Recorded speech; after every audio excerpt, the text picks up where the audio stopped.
ఇప్పుడు గతంలో మీరు మేడ్చల్కి సంబంధించి ఆ నియోజకవర్గంలో మీరు ఎమ్మెల్యేగా చేశారు. ఇప్పుడు మేడ్చల్లో మల్లారెడ్డి గారు ఉన్నారు ఇప్పుడు ఎమ్మెల్యేగా. ఆయన అనేక సంస్థలు కూడా సేమ్ ఇదే ఈ చెరువుని కబ్జా చేశారనో, అనేక ప్రభుత్వ స్థలాల్లో ఆక్రమించి కట్టారని అనేక ఆరోపణలు వస్తున్నాయి. ఇక మల్లారెడ్డి గారి మీద కూడా సీరియస్ యాక్షన్ ఉండబోతుందా ఇది? వాస్తవం మల్లారెడ్డి చెరువులు కబ్జా పెట్టినమాట వాస్తవం, చెరువులలో బిల్డింగ్లు కట్టినమాట వాస్తవం. సో అది సొంత భూమిలో కట్టినమంటారు. సొంత భూమి సిక్కం అనేది సొంత భూమి అయ్యి ఉండొచ్చు, కానీ ఎఫ్టిఎల్ లోపల ప్రైవేట్ భూములు ఉంటాయి. ప్రతి చెరువులో అన్ని చెరువులలో కూడా ఫస్ట్ వర్షాలు పడగానే చెరువులు నిండుతాయి. నిండినప్పుడు వీళ్ళ భూములకు నీళ్ళు వస్తాయి, దాన్ని సిక్కం అంటారు. సో అది నీళ్ళు అయిపోయిన తర్వాత ఈయన రెండో క్రాప్ ఈయన పంట వేసుకుంటాడు. అది ఆయన సొంత భూమే.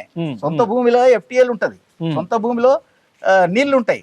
6 నెలలు నీళ్లు ఉంటాయి, 6 నెలలు నీళ్లు ఉండవు. 6 నెలలు నీళ్ళు లేనప్పుడు వ్యవసాయం చేసుకుంటాడు ఈయన. సో అందులో సొంత భూమి కనుక నేను ఆడ బిల్డింగ్లు కడతా అంటే కట్టడానికి లేదు. అందులో ఎఫ్టిఎల్ లో నువ్వు కట్టుకోవడానికి లేదు, నీ సొంత భూమిలో కూడా నువ్వు కట్టుకోవడానికి లేదు. సో వాళ్ళు మా సొంత భూమిలో కట్టుకుంటున్నావని అంటున్నారు. అది సొంత భూమి కాదు. ఎఫ్టిఎల్ లో ఉన్నదంతా నీ సొంత భూమి కాదు. పేరు నీది అయి ఉండొచ్చు, కానీ అది పబ్లిక్ దే, అది చెరువే. అది పర్మనెంట్ గా చెరువుగానే ఉండాలా, నువ్వు వ్యవసాయం చేసుకోవాలి అంతే తప్ప మిగతా దానికి వాడటానికి లేదు. కమర్షియల్ గా దాన్ని ఇప్పుడు కాలేజీలు కావచ్చు, లేకపోతే ముట్టుకోవటానికే లేదు. ఇప్పుడు అనేక కొన్ని వందల ఎకరాలు ఆ రకంగా ఆరోపణలన్నీ ఉన్నాయి. నిజంగా అవన్నీ కూలగొడతారా?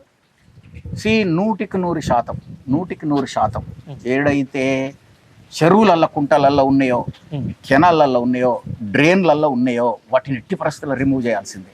ప్రభుత్వ స్థలాలలో ఎవడైతే ఇల్లు కట్టుకొని ఉన్నాడో ఇదివరకు కూడా మేము రెగ్యులరైజేషన్ స్కీమ్ ఇచ్చాం.